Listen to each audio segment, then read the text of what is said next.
नमस्कार दोस्तों।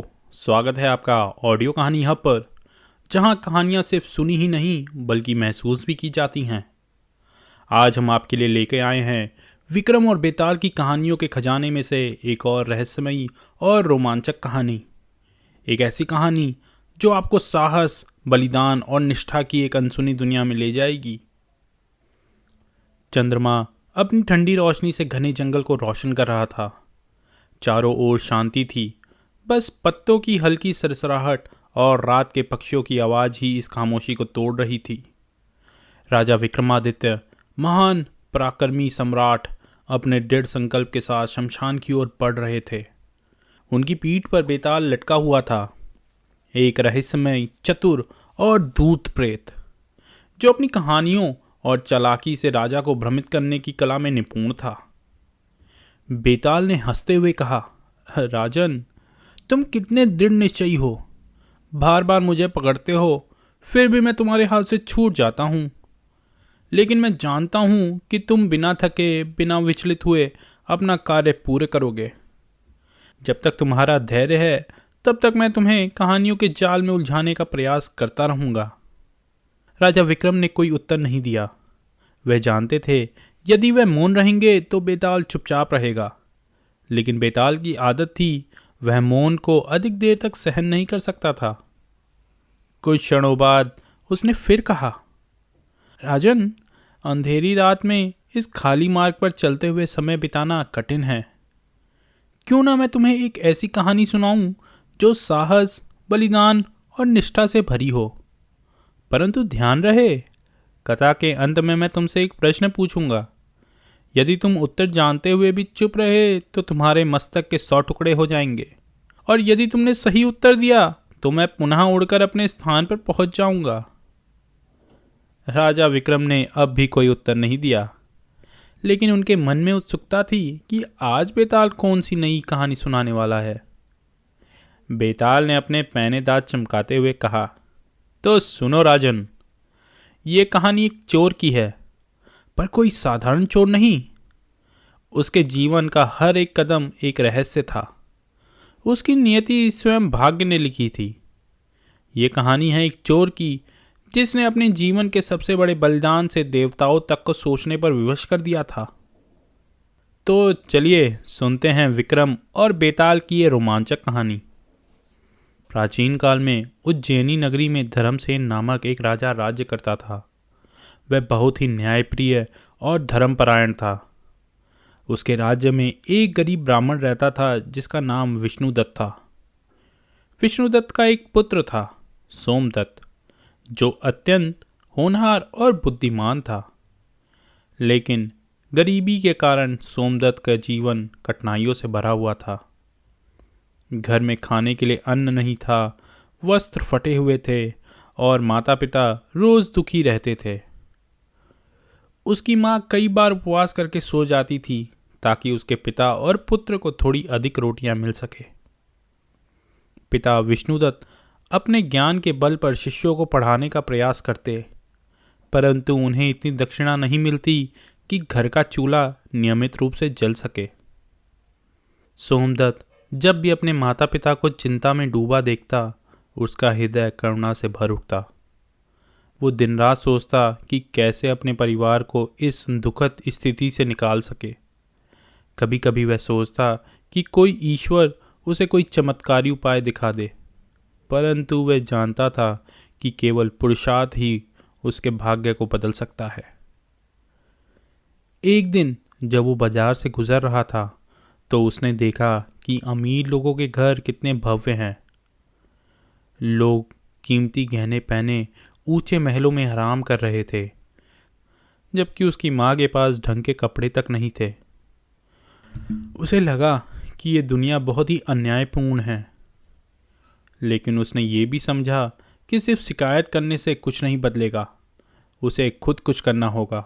एक रात थी जब पूरा नगर गहरी नींद में था, लेकिन सोमदत्त की आंखों में नींद नहीं थी। वह अपने घर के बाहर एक पत्थर पर बैठा दूर आसमान में चमकते चांद को देख रहा था। ठंडी हवा हल्के हल्के चल रही थी और उज्जैनी की सुनसान गलियां किसी अनजान रहस्य की तरह सन्नाटे में डूबी थी। उसके मन में विचारों का तूफान उमड़ रहा था। क्या मैं और मेरी माँ हमेशा इसी गरीबी में रहेंगे? उसने खुद से पूछा। उसका दिल कह रहा था कि उसे कुछ बड़ा करना होगा, कुछ ऐसा जिससे उसका और उसकी माँ का जीवन बदल जाए। लेकिन क्या? कौन सा रास्ता उसे इस गरीबी से बाहर निकाल सकता था? कई रातों तक सोचने के बाद उसने एक साहसी फैसला लिया। वो अमीरों के घर चोरी करेगा, लेकिन अपने लिए नहीं बल्कि गरीबों की मदद के लिए। उसने ठान लिया कि जो धन वो हासिल करेगा उसे भूखों, बेसहारा लोगों और ज़रूरतमंदों के लिए खर्च करेगा। धीरे धीरे वो एक चालाक चोर बन गया, लेकिन उसके दिल में हमेशा इंसानियत थी। वह कभी किसी गरीब को नुकसान नहीं करता और ना ही किसी कमज़ोर पर अत्याचार। वह एक ऐसा चोर बन गया जो खुद के लिए नहीं बल्कि दूसरों के लिए चोरी करता था। हर चोरी के बाद वह अपनी लूट का बड़ा हिस्सा भूखे बच्चों, विधवाओं और ज़रूरतमंद ब्राह्मणों में बांट देता, जो अपनी ज़िंदगी चलाने के लिए संघर्ष कर रहे थे। शहर के लोग नहीं जानते थे कि रात में उनके दरवाजे पर सोने चांदी के सिक्के कौन रख जाता था। कुछ इसे चमत्कार मानते तो कुछ इसे भगवान की कृपा समझते थे, लेकिन किसी को नहीं पता था कि यह काम किसी साधारण चोर का नहीं बल्कि एक नेक इंसान का था। एक दिन सोमदत्त ने सुना कि राजा के राजकोष में अपार धन है। उसने सोचा राजा का ये धन प्रजा के कल्याण के लिए होना चाहिए, परंतु यदि यह केवल महल की दीवारों में सीमित रहा तो इसका कोई लाभ नहीं। यदि मैं वह धन चुरा सकूं तो कई गरीबों की सहायता कर सकता हूं। ये सोचकर उसने योजना बनाई। कई दिनों तक उसने महल के पहरेदारों की गतिविधियों का निरीक्षण किया। कौन कब पहरा बदलता है, महल के कौन से द्वार रात में खुले रहते हैं, गुप्त मार्ग कौन सा है। ये सब जानने के लिए उसने खुद को एक सामान्य सेवक के रूप में छिपाकर महल में प्रवेश दिला दिया। एक अंधेरी रात को जब पूरा महल नींद के आगोश में था, सोमदत्त ने अपनी योजना को अंजाम देने का निश्चय किया। वह काले वस्त्र पहनकर अपने चेहरे को कपड़े से ढककर दीवारों की छाया में छुपकर आगे बढ़ा। उसके पास ना कोई हथियार था, ना ही कोई हिंसा का विचार। बस एक ही उद्देश्य था, राजकोष से इतना धन चुराना कि कई भूखे पेटों का सहारा बन सके। वह धीरे धीरे अंधेरे गलियारों से गुजरता हुआ गुप्त रास्तों के सहारे राजकोष के निकट पहुंच गया। चोरी के दौरान अचानक राजा धर्मसेन जाग गया। जैसे ही उसने महल में किसी की परछाई देखी, उसने तत्काल सैनिकों को सचेत किया। चारों ओर मशालें जल उठी। महल के सैनिकों ने तेजी से दौड़ते हुए सोमदत्त को घेर लिया। तेज तलवारें चमकने लगी और सोमदत्त को भागने का कोई मार्ग नहीं दिखा। आखिरकार 2 सैनिकों ने उसे पकड़ लिया और राजा के समक्ष प्रस्तुत किया। राजा धर्मसेन अपने सिंहासन पर बैठा था। उसका माथा गुस्से से तना हुआ था। उसकी तेज नजरें सीधा सोमदत्त पर थी। उसने सख्त आवाज में पूछा, तुम कौन हो और राजमहल में चोरी करने की हिम्मत कैसे की? सैनिकों ने कहा, महाराज, ये कोई आम चोर नहीं लगता। इसके चेहरे पर डर नहीं बल्कि आत्मविश्वास नजर आता है। राजा ने ध्यान से सोमदत्त को देखा। उसका चेहरा शांत था। उसमें ना कोई डर था ना कोई पछतावा, लेकिन साथ ही उसमें क्रोध, लालच या छल कपट जैसा कोई भावना भी नहीं थी। राजा ने फिर कठोर स्वर में कहा, तुम एक ब्राह्मण पुत्र होकर चोरी जैसा नीच काम कैसे कर सकते हो? सोमदत्त ने गहरी सांस ली और दृढ़ता से उत्तर दिया, महाराज, मैं किसी स्वार्थ के लिए चोरी नहीं करता। मेरा परिवार भूख से तड़प रहा था। मैंने देखा कि समाज में अमीर लोग अपार धन वैभव में डूबे हैं, जबकि गरीब लोग रोटी के एक टुकड़े के लिए तरस रहे हैं। मेरा उद्देश्य पाप करना नहीं बल्कि गरीबों की सहायता करना है। राजा धर्मसेन उसकी साफ साफ बातें सुनकर हैरान रह गया। उसे यकीन नहीं हो रहा था कि कोई चोर इतना बेखौफ होकर बात कर सकता है। उसने गौर से सोमदत्त को देखा और मन में सोचा, यह युवक बाकी चोरों से अलग है। इसका दिल दयालु और नेक है। यह लालच या स्वार्थ में चोरी नहीं कर रहा, बल्कि किसी बड़े मकसद के लिए कर रहा है। राजा कुछ देर तक चुप रहा। पूरा दरबार भी शांत था। सभी यही सोच रहे थे कि अब राजा क्या फैसला करेंगे। उसी समय महल में राजपुरोहित आए। उनके चेहरे पर चिंता की लकीरें गहरी थी। उन्होंने राजा धर्मसेन की ओर देखा और गंभीर स्वर में बोले, महाराज, राज्य पर संकट गहराता जा रहा है। अकाल और आपदाओं ने प्रजा को त्रस्त कर दिया है। यदि शीघ्र ही कोई उपाय ना किया गया तो ये विपत्ति और भी विकराल हो जाएगी। राजा व्याकुल हो गए और बोले, पुरोहित जी, इस संकट का कोई समाधान अवश्य होगा। कृपया बताइए, राज्य को इस विनाश से कैसे बचाया जा सकता है। राजपुरोहित ने गहरी सांस ली और बोले, महाराज, ग्रंथों और ज्योतिषों के अनुसार देवी काली को प्रसन्न करने के लिए एक मानव बलि आवश्यक है, परंतु ये कोई साधारण बलि नहीं होनी चाहिए। एक पवित्र, निस्वार्थ और धर्मपरायण व्यक्ति का बलिदान ही देवी को संतुष्ट कर सकता है। केवल तभी राज्य की विपत्तियां समाप्त होंगी। दरबार में गहरा सन्नाटा छा गया। सभी एक दूसरे का मुख देखने लगे। कोई भी अपनी इच्छा से बलिदान देने को तैयार नहीं था। आखिर कौन अपने प्राणों का बलिदान दे सकता है। राजा धर्मसेन असमंजस में पड़ गए। उन्होंने दरबार में बैठे अपने मंत्रियों और वीर सैनिकों की ओर देखा, लेकिन कोई भी आगे नहीं आया। तभी सभा के मध्य में एक गंभीर और स्थिर स्वर गूंजा, राजन, यदि मेरे बलिदान से राज्य का कल्याण हो सकता है तो मैं स्वयं को बलिदान के लिए प्रस्तुत करता हूँ। ये सुनते ही समस्त दरबार चौंक उठा। सभी की निगाहें उस युवक पर जा टिकी। ये कोई और नहीं बल्कि वही युवक सोमदत्त था, जो हाल ही में राजा द्वारा पकड़ा गया था। राजा हक्का बक्का रह गए। उन्होंने सोमदत्त को ध्यान से देखा। उसकी आंखों में भय नहीं था, केवल दृढ़ निश्चय झलक रहा था।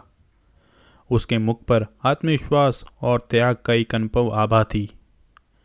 राजा ने कहा, सोमदत्त, तुम ये क्या कह रहे हो? बलिदान का अर्थ है मृत्यु। तुम अभी युवा हो, तुम्हें जीवन में अभी बहुत कुछ करना है। मैं तुम्हें इस प्रकार मृत्यु के मुख में नहीं जाने दे सकता। परंतु सोमदत्त मुस्कुराया और विनम्र स्वर में बोला, महाराज, यदि मेरी मृत्यु से प्रजा का भला हो सकता है तो ये बलिदान व्यर्थ नहीं जाएगा। किसी को तो आगे आना ही होगा। यदि यह काम धर्म और भलाई के लिए है तो मैं खुशी खुशी अपने प्राणों को अर्पण करने के लिए तैयार हूँ। दरबार में बैठे सभी मंत्री, सैनिक और नागरिक उसे देखकर आश्चर्यचकित थे।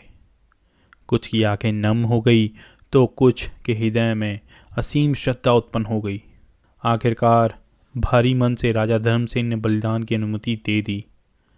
राजपुरोहित ने शुभ मुहूर्त निकाला और सोमदत्त को देवी काली के मंदिर ले जाया गया। वहां भव्य यज्ञ का आयोजन किया गया।